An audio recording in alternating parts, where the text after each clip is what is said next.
I just thought I would address some of the things I've been working on for the past few years regarding roll patterns, three fingers used in single string, mostly in jazz and fiddle tunes and things like that, but then even some bluegrass as well. So what I'm going to try to do is I'm just going to show. I don't want to talk theory. I don't even really want to talk tunes, but just kind of show some exercises in the things that I've been doing, and then maybe as I'm going through it, I'll just fall into showing how some of those are being used.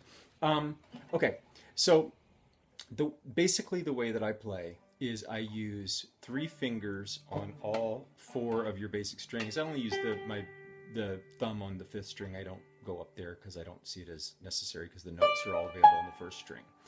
So anyway, the basic idea of what I do, which by the way, to give props to the people who, kind of got me going in this direction, because without that prodding, I don't think I would have ever headed in this direction. Obviously, Ryan Cavanaugh, who plays just great with three fingers all over the strings on the fingerboard, as well as Pat Cloud, who started me off playing these goofy rolls in the early days, 30 years ago, and I couldn't understand why the heck I should be playing these rolls with my middle finger down on the fourth string. But I just messed around with it, and eventually it kind of came to fruition and figured out, oh, that's actually usable. Other guys on the BHO who've played around with different right-hand fingering patterns and have prompted me to get away from TI-TI or TI-TM or, those kind of up and down feeling.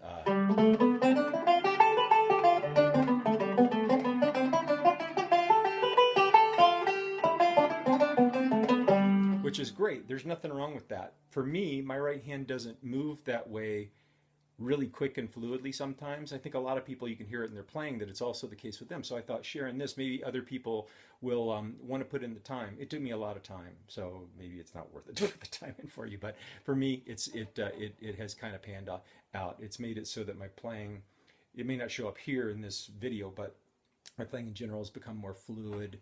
I feel much freer on the whole banjo fingerboard, and I feel uninhibited in terms of speed for the most part, for reasonably speedy things, and triplets and things like that. Okay, enough of that. Quick exercises. I kind of started this off with just like one note per string. Like I'll just play a G chord. And so if you'll notice, that's a forward roll, and then forward reverse roll. And if you'll notice, it's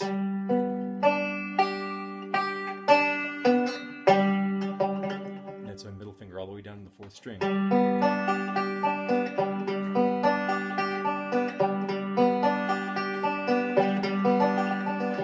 You do it with these two fingers too.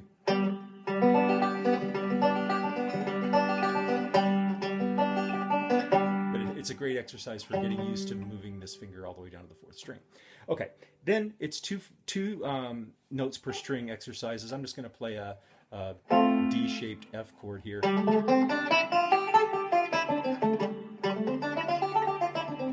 So you notice I'm going.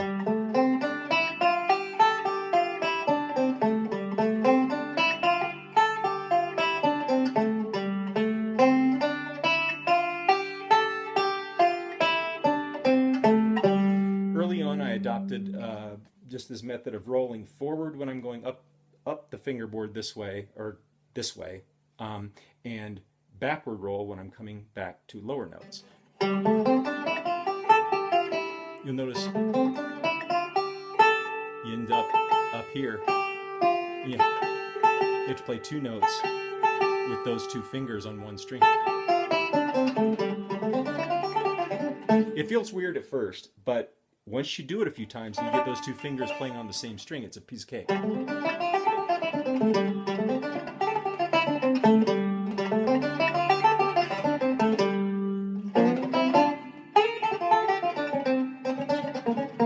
Okay, then, secondly, is three notes on the G and D string, and then two notes on the B and D string. So it'd be like a scale pattern. I've got tons of tabs and other videos on this. 3, 3, 3, 2, 2. patterns. Notice I'm rolling up.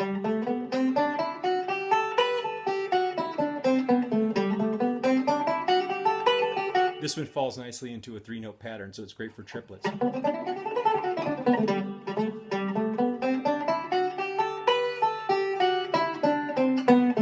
Notice is a backward, starting with your middle finger on the G string.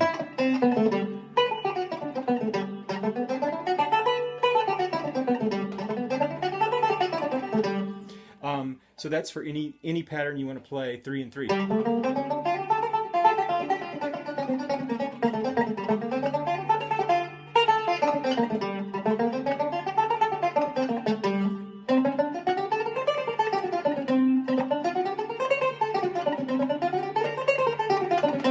Works great, right? Okay. Then those two main things, the patterns that I like to play with that last one that I did are straight up and down, 4-note pattern number 1. Watch my hands on this.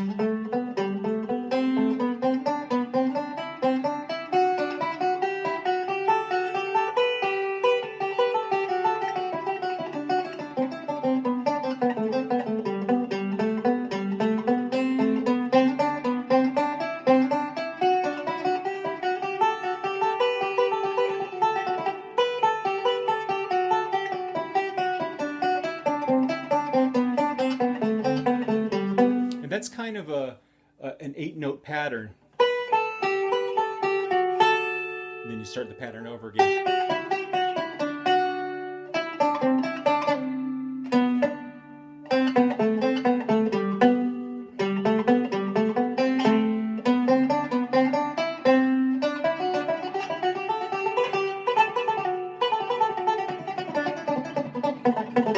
So you can get pretty speedy on that once you get comfortable with it. Again, not for just major scales, but anything you want to use. Any kind of sound you feel comfortable playing. Then it's 4-note pattern number 2. The first one went, this one goes.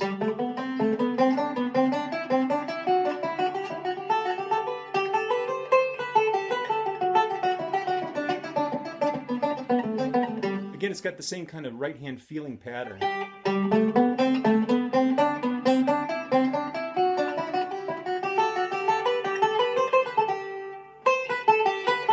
This is a weird one.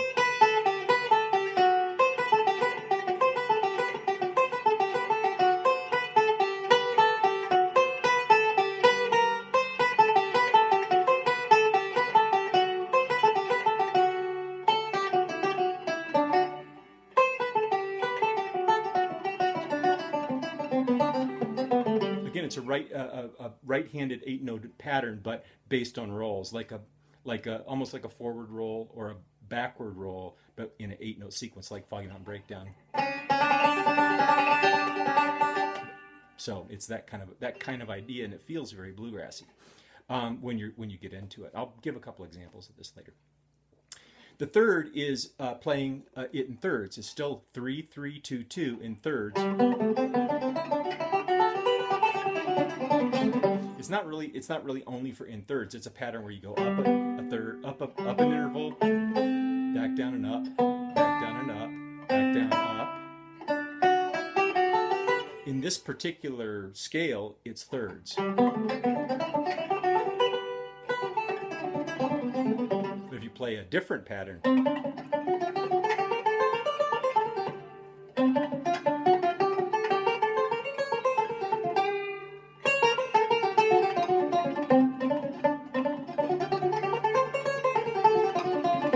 so it's like it's got a, it's just got a pattern to your hands.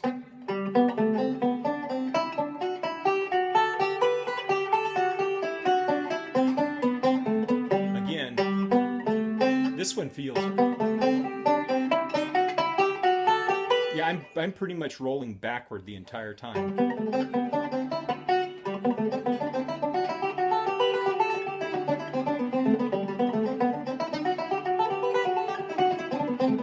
So That's just, it feels like a backward roll the whole time, except for when you come around to the beginning of the pattern, of the whole pattern, the whole ascending and descending pattern, you land back on your thumb again. I use that one a lot. I call it in thirds, but again, it's, you know.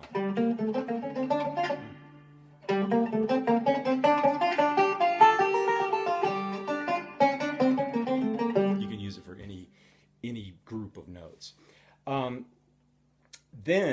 So those are kind of the ones I use for three notes in a string, 3 notes on a string, 2 and 2. Then, of course, I've shown this before, so I'm going to do this really fast. Just four notes per string all the way across. And I'm going.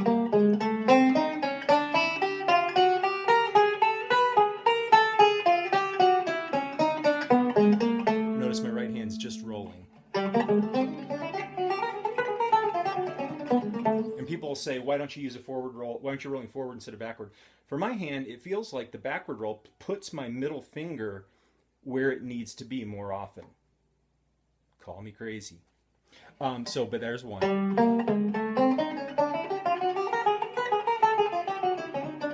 And here's another one. This is called, that one was called Inside Out. This one.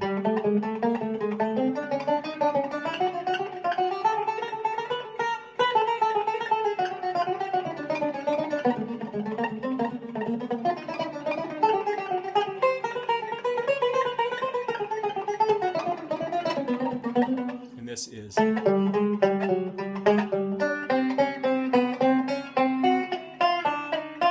shoot.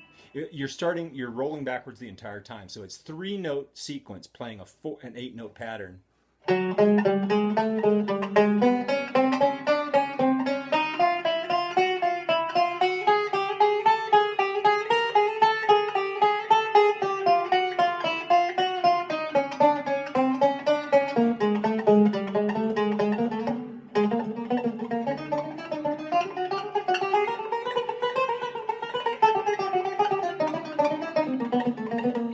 It's odd because you change each thumb, index, and middle changes to the next string in an order. It's like your thumb starts on one string, and yeah.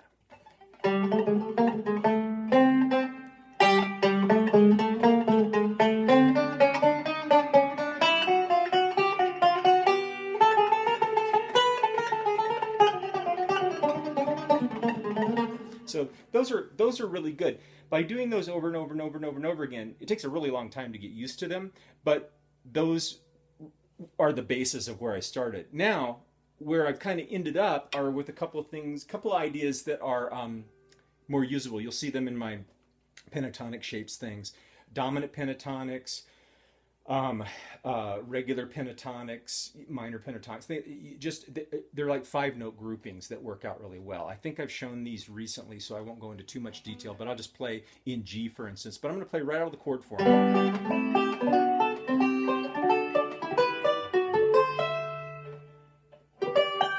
So you've got Pearce. Anyway, so I'm going to play the chords in the key of G. No theory. And this is what I'm doing is I'm playing a rolling pattern across these strings. And some people will say, well, that's just a melodic style. It's like a hybrid. It's like a little of you're playing some scale notes across 3 strings and then some notes on single strings. So this is kind of what it sounds like.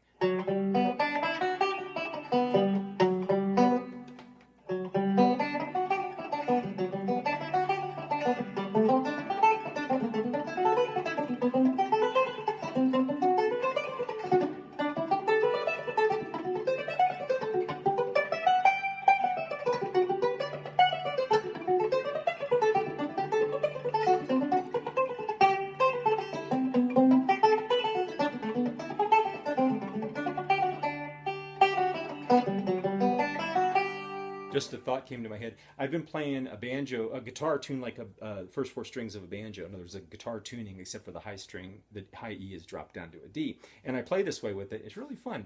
Fun to play jazz tunes on. Maybe I'll show that at some later date. But again, watch right hand.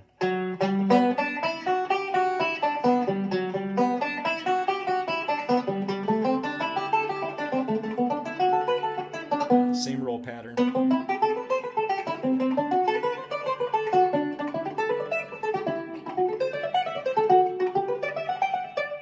So that works out really cool. There's 3 positions. You can start on your G formation position, your D formation position, and your what people call bar position. So I'll play one chord example. I just did this again recently in another video. So you got.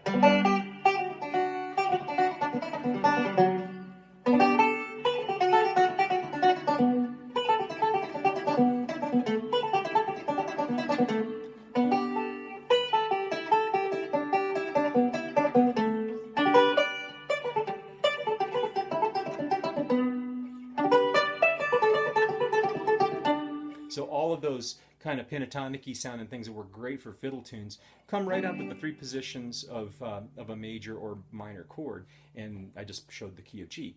Now again, there are patterns in these that are kind of more usable. First I just played up and down, I think.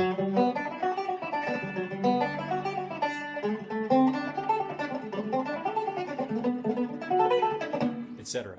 But this 4-note kind of arpeggiated pattern is hard to play, but it's really usable. You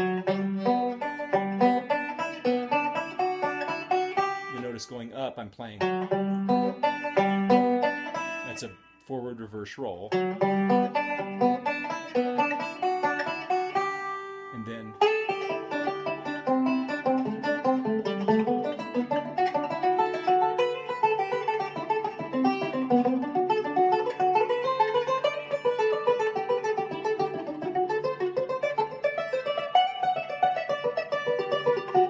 again, those can be played chord forms on.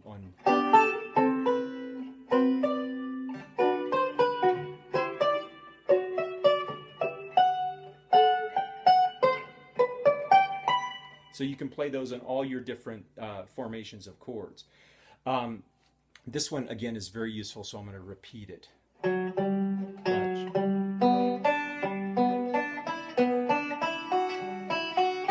It's a forward reverse roll. That's a forward reverse roll. And so is this.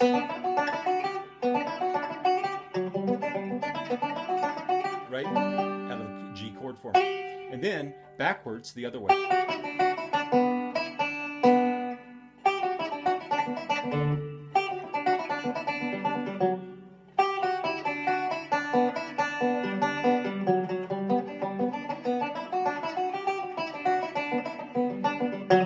Notice that you have to play index middle down there sometimes.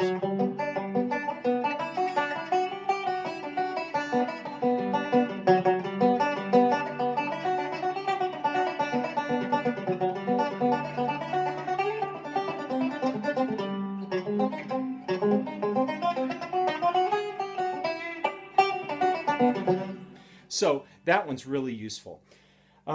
And so I've gone on for 18 minutes on this, and I just wanted to really quickly touch on how sometimes these things can slip into bluegrass playing and turn out really nicely.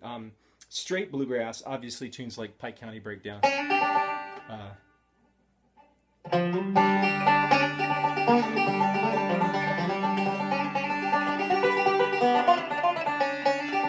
Instead of going, you can go.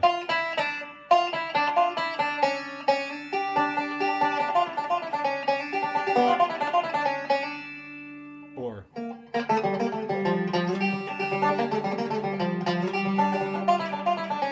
see, this one, it feels better going forward. This one feels better going backward.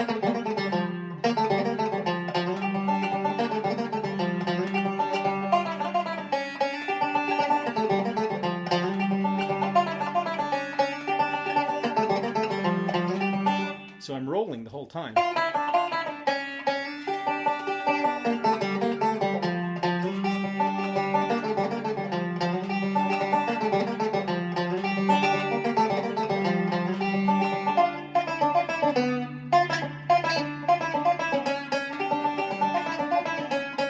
So I'm using up here on this instead of down here. I'm using up here.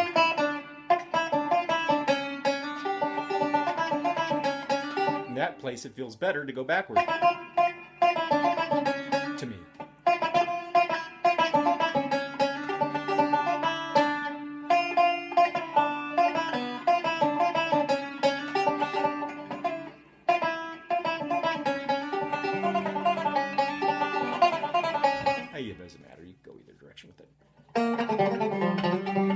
so we've got that, and then we've got other tunes like this standard kickoff kind of thing that we play down here a lot. At least Carl Jackson does on CJ's Breakdown. Now, he plays it, and other people play it either, which has a little hammer on in it, which is fine. But if you want to pick every note, you can roll it.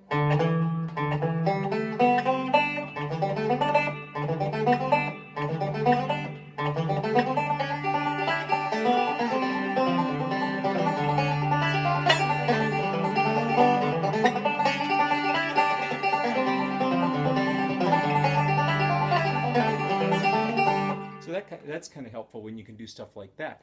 But also, if you're just playing bluesy licks, like on Foggy Mountain Special, whatever.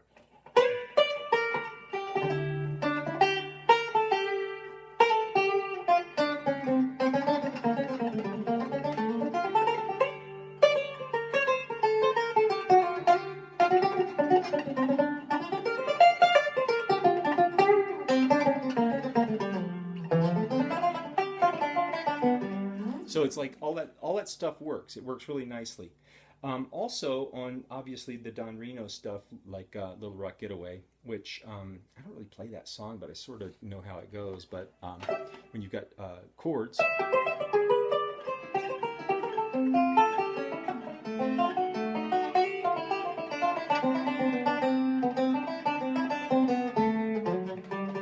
So what I'm playing here is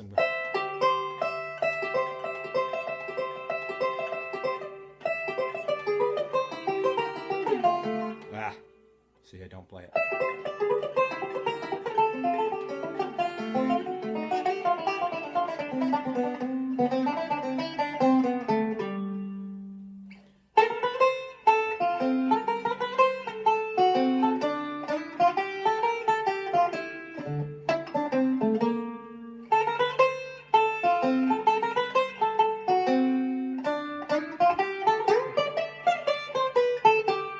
So those kinds of licks are really great single string things on Don Reno stuff. Obviously, I mean that's a stupid statement, but the other things when you're playing linearly, especially if you want to solo, you want to improvise over those changes, it's really cool to be able to have all that single string stuff at your disposal and not just have to fall back on melodic. To be able to play chords, in other words. The chords here are C, E, C, C7, F, A7, F, F sharp diminished. So, a lot of guys would play C, C, E7, C, C7, and they might play F, A, F,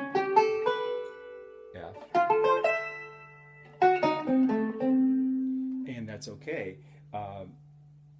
to play it chordally, but it's nice to be able to play linearly over those things. It's like, see, I'm just going to play with no time involved, but just show you how you can play through those sounds using single string things. C, E7, C, C7, F, A7, F, F sharp diminished, C, A7, D minor, G7.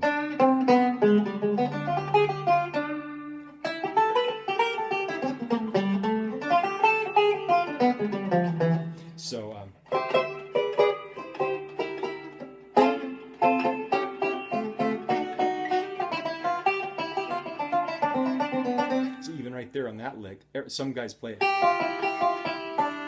with the melodic style, but coming out of the single string stuff, it sounds it sustains too much, and sometimes I just want to keep with the same sound.